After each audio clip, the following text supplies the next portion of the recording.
Welcome back. Pleasure to have Nick Smallwood with us. As you will know, Nick was until recently the CEO of the IPA with huge contributions to the project delivery function. But also Nick was member of our MBA advisory board from day one and helped shape this program, actively teaching and mentoring students. So Nick, thanks very much again for all your contributions to this program, and we're very much looking forward to hearing more about the new role. Thank you. Thanks, Giuliano. So thanks for having me this morning to talk to you about some of the reflections from my 44 years in and around major projects. And there's a reality out there that certainly infrastructure and giga projects, 75% of them fail. And there's plenty of studies out there, Accenture, Deloitte, McKinsey, the independent project analysis, lots of data, slightly different data cuts. But the harsh reality is projects over sort of 5 billion are more than 25% overspent and 25% late on schedule. So why is that? I'll give you some reflections and hopefully take some of the pain of learning from you, and you can go straight to solution mode as you progress your careers. And then just reflect on some strategic issues that are emerging where you need to think slightly differently than just tactically delivering a project. And then I'll get into my new role, Giuliano, and share a little bit about what I'm doing in the nuclear space. So delivering large projects is not easy, is it? It's pretty tough. And an old colleague of mine from my Shell Chemicals days used to be really, really clear that you don't start anything in the field until you've got your design really mature. And it used to frustrate me like crazy in government that ministers love to rush to do spades in the ground. Well, I can tell you, rushing to put a spade in the ground takes the project longer to completion and costs you more. Simple as that. And Gary's quite funny because he used to actually set himself a percentage and then wait until people were really screaming and squiggling. Because what it means is that you start and you never stop delivering the design deliverables to the field to install, and you never have high rework because you've designed it right from the first time, and all your materials are always available. And you set a productivity on site that actually you could never do if you started ineffectively. And actually what you set as the first productivity on a site, even in civil works, seems to sort of sustain through a project, becomes a malaise. That's what's okay on this project. So starting and blowing and going is really the way to go. And that's consistent with this chart. You've all seen it before, I hope. But the reality is the greatest value you add is getting the technology selected, being clear on how you're going to execute. That select phase is really, really important. Once you know what you're going to do and how you're going to do it, detailing that up, you can add a little bit of value, but not much. You can still mess it up in construction, but you can never get to point A by shortcutting that development phase, because you'll regret it. You'll have operators coming along and say, well, yeah, but you didn't allow for this. Did you know there's only one door on the trains on HS2? Because we didn't specify two. There's two needed to get the passengers on and off. We only asked for one. So really thinking through is really important. And you've heard of front-end loading, you've heard of key elements. The government has the 8 project principles. I'm not going to go through them. You should read those on gov.uk if you don't remember them. But some of the principal things that I've highlighted is really managing the interfaces and having good engagement. Thank you. I was criticised for not putting HSE up front, so I'll put it up second. There's no point in worrying about HSE if you don't have a project that's going to be credible. But good safety leadership is key, and the environment is equally important these days. But if you don't have a competitive scope, it doesn't matter how productive you are, you'll never be competitive versus your peers. And actually you get into the minimum viable product. And as engineers, we love to tinker and love to improve and do things even better. But if only we could learn to design one, build many, and have generation change, we would take a huge amount of waste out of the system. And it's really hard, and it needs discipline to manage that, because everyone likes to add more functionality, better functionality. But is it worth the incremental cost? I'm not always sure it is. You need to have something that's investable. It's quite interesting now, having come out of public sector into private sector and looking to sustain private investment. They're really interested in outcomes, really interested in commercial benefit, way beyond what you might envisage in a project. So really important you get that nailed. And once you're clear on what you're going to do and how you're going to do it, you need to get on and do it, obviously. But you need to design for construction. If you just design and it looks great, you'll never get there. You've got to actually design with the endpoint in mind and engineer in solutions that allow the construction to be productive. And we don't always do that. And I'll come back to that. And if it doesn't start up and run, you will have spent many, many years building something that doesn't work. And if you've got novel and contentious technology, the data will show you that they are the least reliable for the first few years because you didn't get it right in the design phase. I always reflect in my Shell days, we used to have a philosophy called flawless startup. And it was born out of the fact that we had a number of novel projects that really didn't go well. And we had teething troubles in the first few years. And it was $1 million a day for downtime and production loss. So we then built in a focus on every conceivable aspect of successfully starting up an asset. Everything from build it tight to build it clean, no hard hats in the filter systems, to really understanding how people were going to flush out, steam clean, and prepare for inventory management and ultimately startup. And on the right-hand side, you'll see some fundamental building blocks as well. People deliver projects, so if you don't have competent people, it's probably not going to go well, even if you did all those elements of selecting the scope and getting a robust program in place.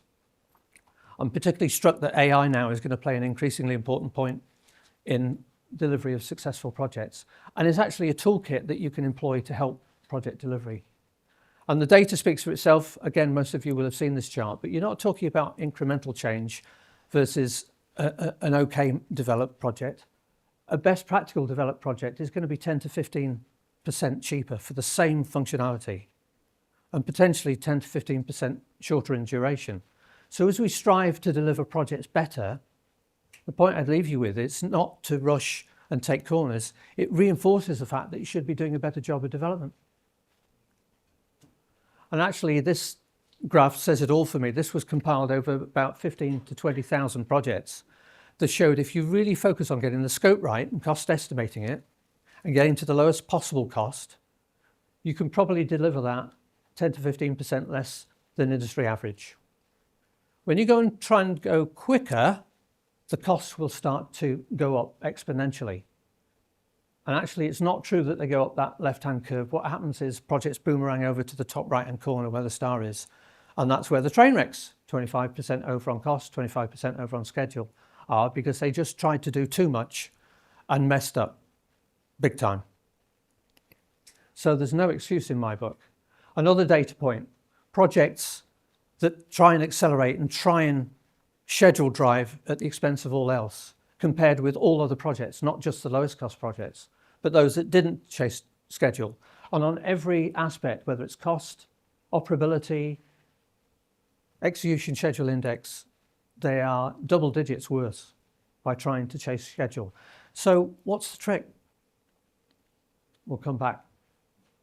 But my experience is if you've got real excellence in HSE leadership, you'll probably have excellence in all other dimensions of project leadership. So really worth focusing in that area.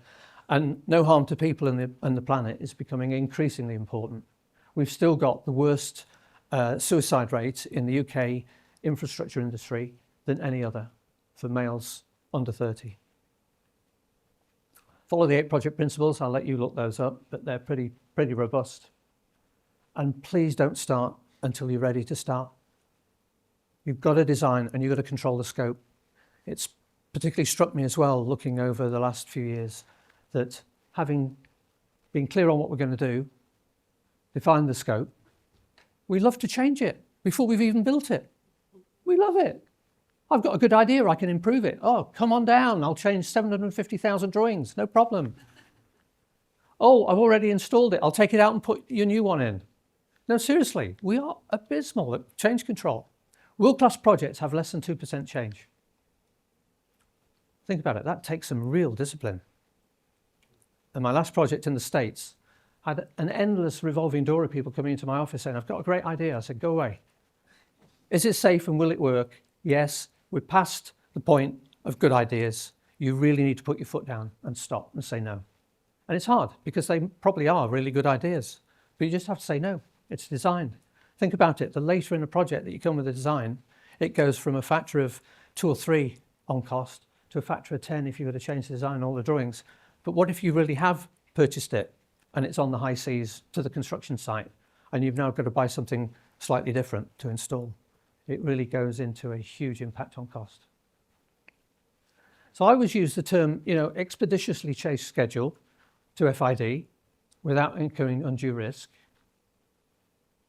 But at FID, your project actually is kind of schedule driven, isn't it? Because for every month that you spend designing and building it, that is an unnecessary month, is a direct cost. So remember that curve? It had a very straight gradient. If you spend a month too long, it costs you a huge amount of overhead cost. I can't remember the figure for HS2, but it's in double digits, millions. My last project was, I think, $20 million US a month. So if you take a year longer, that cranks up to a lot of money. Permitting and licensing. We all know it takes a long time, but the number of projects I see that actually don't have a detailed plan, and I mean a detailed plan, I mean a level 4 plan for the whole 9 yards of what's required to permit and build a plant. And I was particularly struck in my Shell days, we would always see that as a critical path and really drive it with excellence and make sure that we had the engineering to match it, and wherever we could, we'd parallel work things, because you don't have to wait for certain approvals. You have to assume that if you've done a really good job, you will get those approvals and you crack on. And another one that strikes me as rather bizarre, we have a cost estimate and then we start spending lots and lots of money, and then we have a different work breakdown structure for the work and a different cost breakdown structure for controlling the costs, and we end up bean counting rather than managing the project. And you can't compare it with what your cost estimate was because it's in a different structure. So really basic stuff that if you do it right and think about how you're going to build it and cost estimate correctly, you'd be amazed what technology can do to actually manage those costs and forecast progress and percent complete. But we don't typically do that.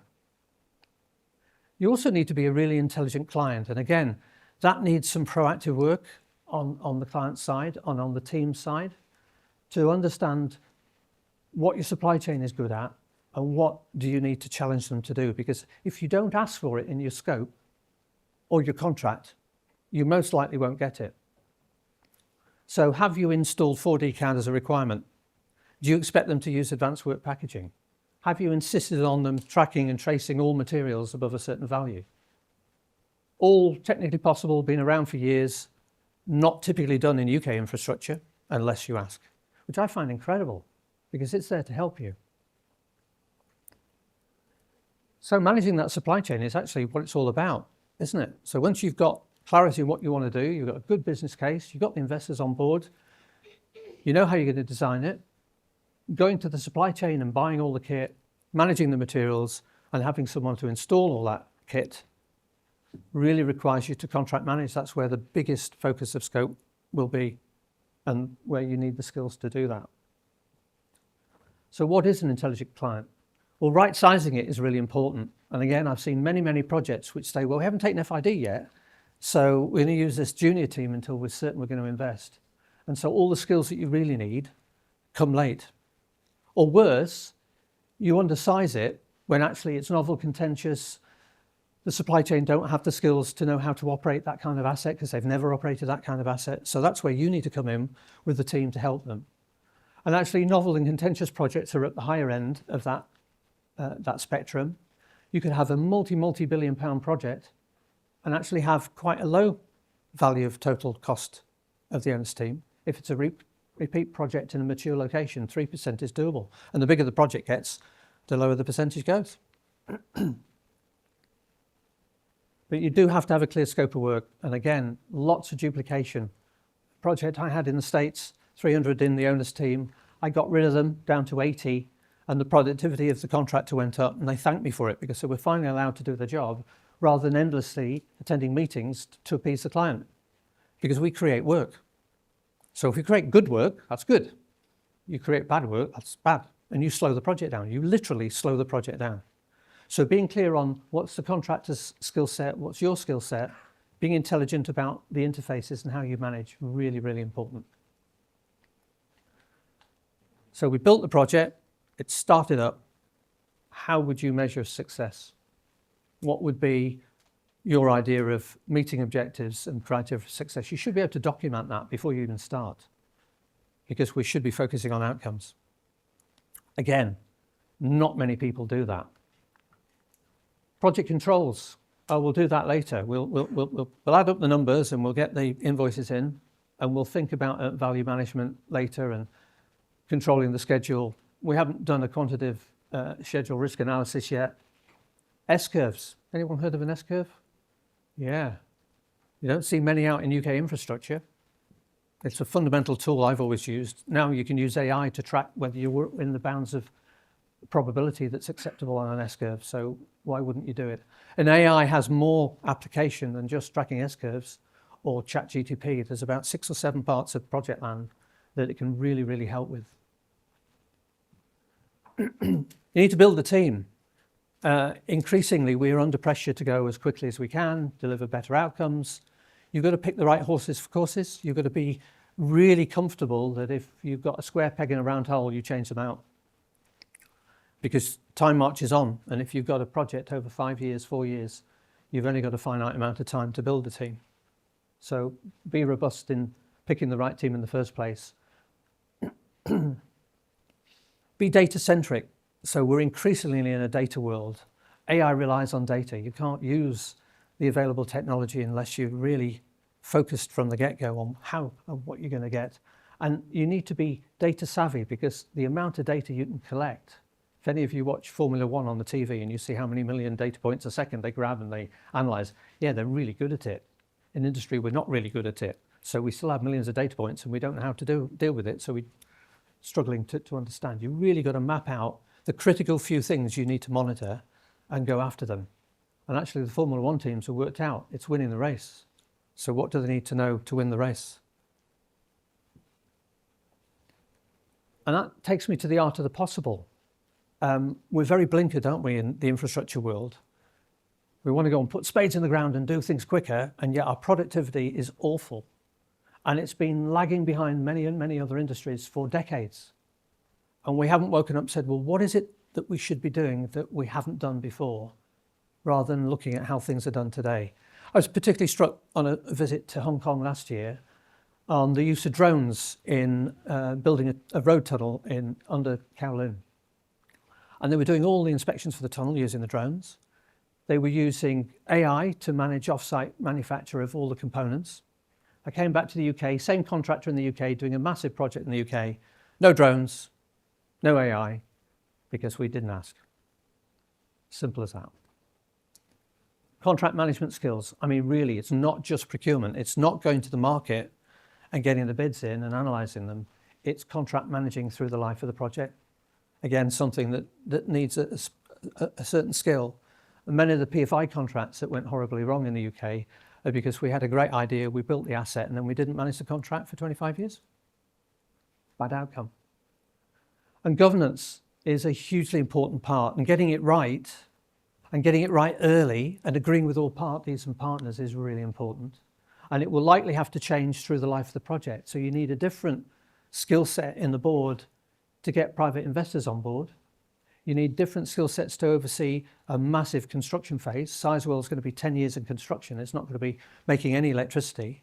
And then as you get close to reliable operation, you need different skill sets again. So lots of learnings you'll see in reports from Crossrail, from HS2. And I think really take that seriously and try and build into the projects the right governance models. That leads me to think about strategically reflecting on the sort of things that you're going to hit your project. And I think I'd start by saying you've got to have a plan. You've got to have an absolutely detailed plan. But stuff happens, doesn't it? So when it happens, you've got to actually have some contingencies and understand if things happen, what you might do, and plan ahead. Great example from the States, building largest refinery in North America, storage tanks, hurricane season, guaranteed to get hurricanes. They half built the tanks and they all imploded in the high wind. Duh. Yeah, get my point? You should know there's a high risk of things and you should have a contingency for them. If you've got more than one big project, you really need to prioritise and understand how you're going to manage the portfolio. You can't hope to do everything with not enough capex.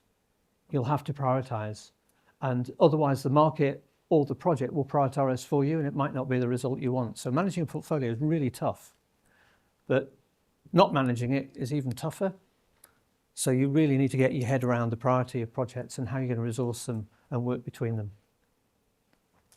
And logic doesn't always prevail. So again, early in my career, I was around Shell when we had Brent Spar, and actually huge pressure groups, Greenpeace leading, forced Shell to lift that spar out and take it to land. And the Shell engineers were convinced that was the wrong answer from an environmental point of view. And many, many years later, they were proved right. But they didn't get their argument across, or actually be proactive to get the argument across in the first place. They just thought it was so blindingly obvious the logic was okay. They were consumed by the pressure groups, and the wrong decision was made. So in hindsight, it would have been a different interaction with key stakeholders. I think understanding supply chain dynamics is something we don't always do well as well. So the UK, I think the figure is 62% of the work undertaken by tier ones in the UK is executed by tier twos and threes. So you're going to a major household name thinking they're doing the work, but they're not. So then if you think about the technology, advanced work packaging, tier 2 and 3 aren't going to do advanced work packaging. They don't even know how to spell it. So who's going to do it? So again, understanding how that dynamic works, really, really important. And understanding how you want to contract in that environment and move forward is really important. Logistics, again, hugely underestimated in my experience. HS2, I think over 300 sites active every day. That needs incredible spread of resource to support all the activities. If you've ever been to Hinkley Point and you see the scale of that venture and the amount of laydown and the amount of vehicles and the amount of traffic coming in every day and managing the people safely in and out is huge. Thames Tideway did a fantastic job of using the waterways for the bulk transport of all the materials they used. They did a really good job, and that took a lot of planning and effort. Sizewell are doing the same to get a railhead established and make sure that they can exploit a railhead and a marine facility to keep vehicles off the road, basically. Huge impact in terms of planning and resource. My last project in the States, I had 18,000 people coming to work every day. If you've ever been to Texas, it's one truck, one person. So I had 18,000 vehicles coming to work every day. 1,500 parking spaces, work it out. I had 11 major park and rides and had to get the city police to manage the traffic in and out safely every day. I think I've spent 2 million quid on iced water, because in Texas you need water, drinking water. And for 18,000 people, that's a lot of drinking water. It has to be fresh every day. So it's like a small town coming to work every day and going back. That's the kind of logistics you can expect on a mega project. Net zero, it's in law, 2050, 25 years from now. There's a checkpoint in 2030. Project teams are already thinking about what they need to do to get to a diesel-free site by 2030. So if you're thinking about your projects, what are they going to look like 5 years from now? It will be different. Focusing on a benefits realisation plan, it's not just about how much money will the project make, or in the public sector, why we might need it. It's all about the social value as well. And there's a huge amount of effort going in now, because I kicked it off with Treasury colleagues, to really force public sector projects to have a benefits realisation plan. But I think it equally applies to private sector projects. You're probably not going to get your planning requests approved unless you've thought about what happens in the space in terms of growth opportunities, local community impacts, etc., etc. Having a maturity model, really important. Some really good examples of where this has been done well. It's one of the things that HS2 started to do really well, is have a maturity model and think about, for all the different skills they needed in the project, at what level of maturity do they need to be at and by when. And increasingly I see too many projects holding off on having the requisite maturity in place at the right time. So a good example, next year I'm going to spend 2 billion, year after I'm going to spend 20. Oh, I'll do project controls next year. No, 2 billion is a lot of money. You need to do it now, because you will have set the wrong precedent. You won't catch up. Turnover, you'll lose people. So having a robust plan to be able to cope in that space is really important. Building skills, investing. And if you say you can't afford to invest in training for someone in your team, because you can't afford it, can you afford to not invest in them and have them stay in your team? Scary thought. And you have to plan for AI. If you haven't got an AI strategy in a big project now, I think you're going to be behind the 8 ball. You really are. I think it's 5 years and we'll have more Gen Zs in the employment pool than millennials. In 6 years, we'll have the first Gen Alphas. And Gen Alpha is going to be the first generation who've done their entire tertiary education in an AI world. So they'll know 10 times more than you, maybe 100 times more than you. They'll be data savvy. And if you're not, you're doomed. Doomed. So measure and improve performance. Again, I've spent my entire career wanting to do better, wanting to be better, which means you need to take an interest in how you're doing. Therefore, you need to measure your performance and be, I think, humble enough to accept when you're not as good as you need to be and what you need to do to fix it. And that's okay. But not measuring it and hoping that it's all going to work out on the night is probably not a good strategy. So have a think about where your project might be in 2030 or even 2035. I think there's going to be a huge focus on biodiversity, climate change, the net zero requirements, nature-based solutions rather than engineering solutions, because engineering solutions have embedded carbon. Nature-based solutions don't always have embedded carbon, and there's an increasing focus in that space right now. And if you have got embedded carbon, have you got lowest possible embedded carbon? We talk about low carbon concrete, low carbon steel. I think that's going to be a reality for everybody in 2030. There's not going to be much diesel about in 2035 at all. And Lower Thames Crossing, I think, has signed up to the biggest procurement of liquid hydrogen ever. And the project hasn't got through FID yet, but they've actually gone to the market and secured that really proactively. And they've got some good deals, really good deals. On digital, we're behind. If you haven't started on that transformation journey, you're probably not going to catch up. So think about how you're going to embrace it, how you're going to look in the infrastructure world to do what the automotive industry have been doing for decades. Think about modern method of construction, what can be pre-assembled, off-site fabricated, how would your logistics support your project, and how you're going to exploit AI to measure performance. And there's a changing demographic as well. The workforce is going to become more diverse. Actually, off-site manufacture creates opportunity. Digital creates opportunity. You can engage with disabled people operating heavy vehicles because you can do it autonomously. So huge opportunities coming. There's going to be an increasing focus, I think, in safety, diversity and well-being in the workforce. You see it now appearing everywhere. And actually, it does help productivity. Caring for people, actually, surprisingly, has a really positive impact. So I've listed the future challenges. I'm not going to go through all of them there. You can read them for yourself, but they're all real and here, and you need a plan in all those areas. Otherwise, I think you're going to be in competition with people who are doing a better job than you and therefore will be the primary employer. So that was my 44 years of, that's why I've got no hair and I've learnt the hard way. So hopefully you can have a shortcut to some of the good things. I've now joined Great British Nuclear, who are the government's arm's length body to basically deliver on the nuclear programme.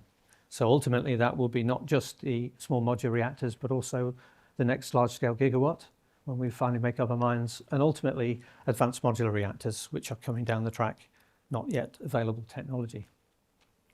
So small modular reactor, I think you've had some exposure to what Rolls-Royce think is happening in that space. Well, there's nothing small about them. If you're a 400 megawatt SMR, you're about the size of 2 football fields, excluding the outside battery limit stuff, so quite a size. So if you're building out a train of 1.5 gig, you've got quite a few of those units and therefore quite a large acreage of land. Excuse me. But it is the opportunity to actually put low carbon solutions in place and give stable grid capacity. So we don't want to see what happened in Spain and Portugal, who became rather totally reliant on renewables and they lost their frequency on the grid and everything tripped, including their 20% nuclear power stations. So you need to have reliable, secure grid capacity. That's either going to come from gas or nuclear, so you can pick which one you think is most likely. my view is we're probably going to have to go even more to nuclear. They are a fraction of the size of a gigawatt plant, so we need to think about how do you get the cost down? Because if we can't get the cost per gigawatt down, they're not going to be competitive. Why would you want to maintain 10 of those units versus 2 of the gigawatt units? So we've got to find ways of getting the cost down. The rumour on the street is we'll make them modular and it'll all be solved. But actually, if you've got something to assemble that's the size of 2 football fields, you really need to think through how you're going to do that. And it's yet to be proven how we do that. My personal experience in building modules, again on this refinery in America, we had a fantastic job of being able to bring several hundred tons of modules together. The allowances for welding all the pipes falls together at the interfaces was 1/4 of an inch. But the designers had forgot to make allowance for the welder to get his welding torch in and weld those pipes. So actually had to cut the pipes out and cut steel out to get in to do the welding. The high voltage cables weren't installed in the modules because you actually need to pull the cables all the way through. Well, then you can't put the cable in until you've done the last module. So we should have designed it differently and put the cables in the ground. So designing for modularization is a skill set, and we're learning in that space. It really needs a dose of thinking about how we're going to exploit that and do it well. And it's obviously nuclear fission, same as the proven technologies going into Sizewell and Hinkley and the existing power stations in the UK. So if we can get that supply chain to build modular, and we can actually design one and build many, and we can have reliable, robust fabrication of the majority of the kit in a factory environment, which is clean, it's not going to be exposed to weather fluctuations, you can get a more productive workforce, then you have a chance of actually getting that part of the cost down. And it is about lower absolute cost. We want to basically get something where you can apply learning curves. So think about it, I'm going to build 1.5 gig, they're going to be 400 plus megawatts each.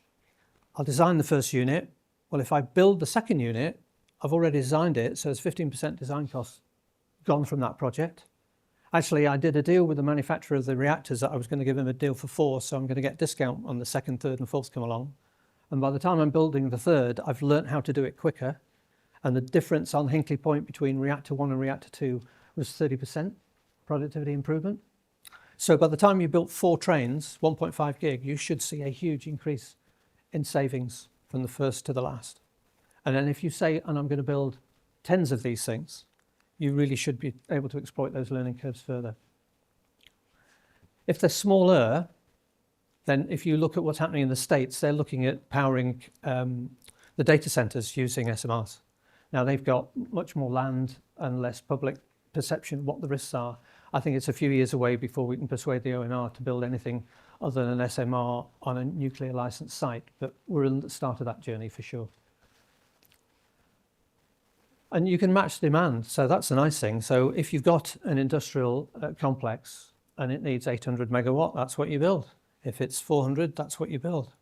If it's grid power, then you want to maximize the trains and have a whole raft of SMRs on one location, so 6 to 8 units on one site. And the grid flexibility really means that we can stop the lights going out, I hope.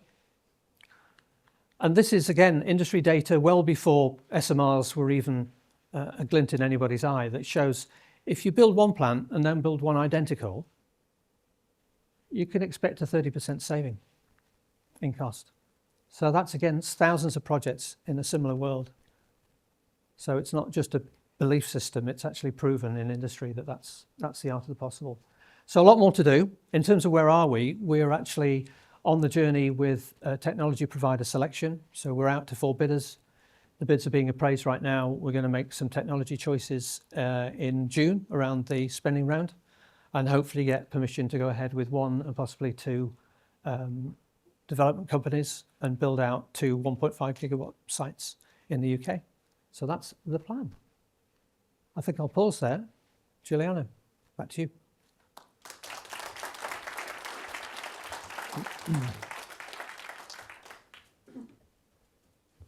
Wonderful presentation as always. Nick, questions, please. I knew this one.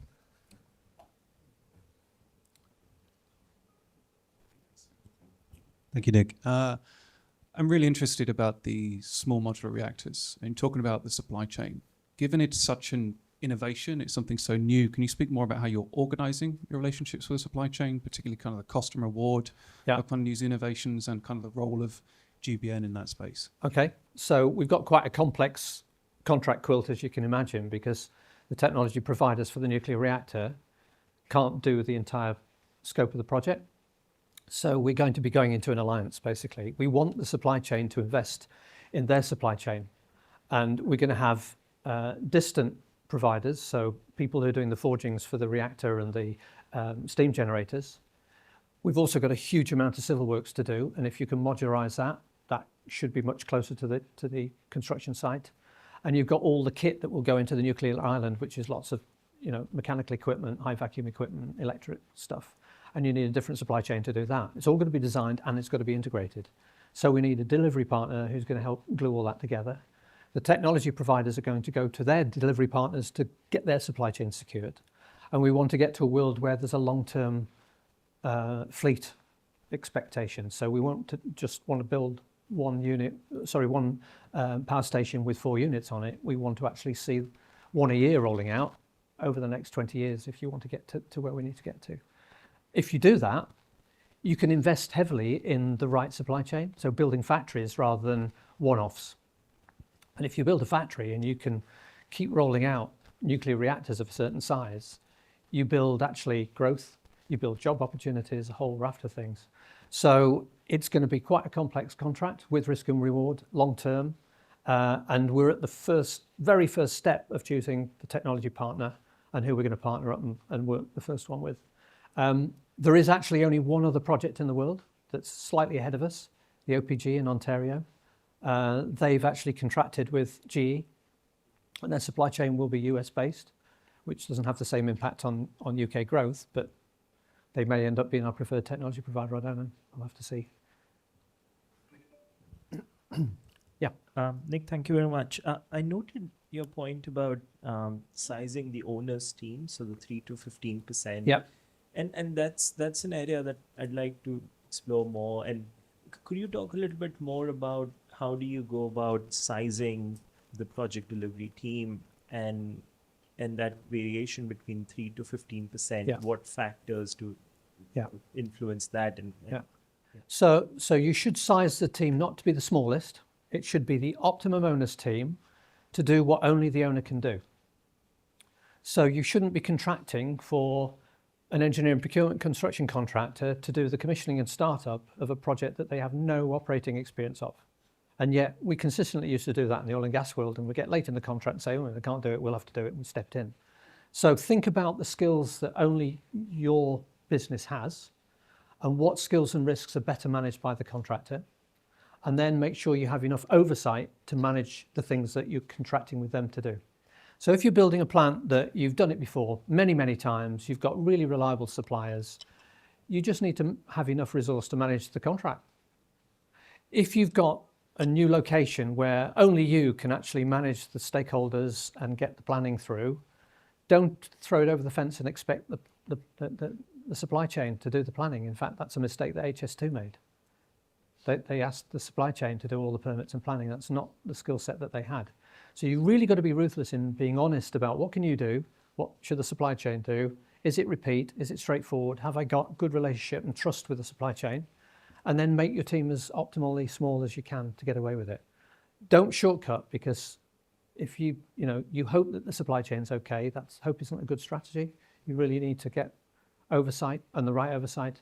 And then in the control space, I would never ever give project control out to the supply chain. I would always make sure the owner could understand at any point in time where they were on cost and schedule. Yeah. Yeah. Hi, thanks for your presentation. I had like a question. So we've spoken a lot about kind of separating, the politics from like the organization, like through on bodies and so on. And I guess my question is more like Great British Nuclear will be like right now they're choosing different providers. In a way, you also be choosing kind of the stock and the technical skill, like abilities of the nuclear plants that will go into the market. Is there any discussion in terms of? I know you referenced the Spanish case where the nuclear plants, a lot of them weren't working because the market isn't providing them kind of the daily kind of income to kind of stay on. Is there any discussion how the British power market will evolve and how this stock of nuclear generators will fit in the market, or will you also drive a conversation on how to make the market fit to this new stock of nuclear generators? So I wish I could answer that. You need to point that question at Department for Energy Security and Net Zero, because we really need a nuclear strategy for the UK of what our baseload energy requirements are going to be. That did exist in the last government. It doesn't quite exist in this government in terms of what's the gigawatts we want to get from nuclear, what's the gigawatt we're going to get from fossil fuels, and what's the demand that they're forecasting for renewables. There's a huge focus on renewables right now. Well, that's where Spain went.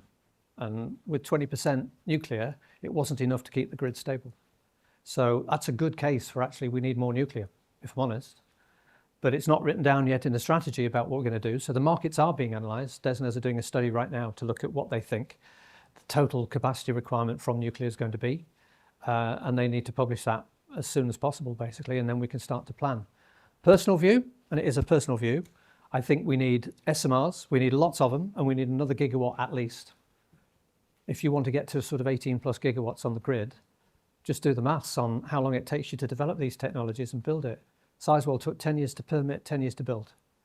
And if we need to be there by 2050, haven't even started on a 3rd gigawatt yet, not even turned the page.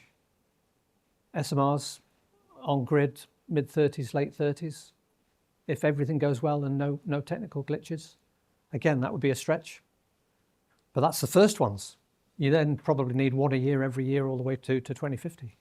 So it's a huge challenge for the country, actually, to get to that point. And how do we afford it? So one of the benefits, I think, of SMRs, if they're successful, is that we do want to attract private investment.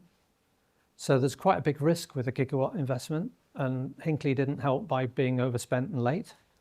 Hopefully, Sizewell will demonstrate that we can do those big projects and manage the risks. SMRs, because it's smaller units, one at a time, and it is repeat, you should take some of the risk out of the supply chain and therefore out of the investors' minds, because you've got a robust supply chain delivering the kit for almost a known price and schedule. So I think we're going to see more private investment. That's essential because we can't afford to do everything on the public purse. Yeah. Hi, Nick. Thanks for the presentation. I wanted to pick up on what you spoke about with regards to AI. And how Gen Alpha are going to come essentially with that skill baked in, having had exposure to it for quite some time. Yeah. So with regards to Great British Nuclear, how important is AI, and what is your approach to ensuring that your team has those skills, are developing those skills? So if you listen to some of the work we did in my time in the IPA, we actually kicked off a government AI strategy for projects because it didn't exist. And the starting point is skilling up your team to be knowledgeable about it and then moving into the next phase, which is then exploiting the technology and using it. I've only been in GBN 3 weeks, and my plan is to get an AI strategy and start to do just what you described. You've got to have a good broad understanding, and then you've got to exploit what the art of the possible is. And there are companies out there who are just off to the races doing cool things. And if you don't know about them, you won't use them. So you've really got to understand the data, understand the technology, understand the market, and then have a strategy about what you're going to do. I've got a blank sheet of paper at the moment, but I've got a plan. Brilliant. Can we thank Nick for a wonderful presentation? Thank you.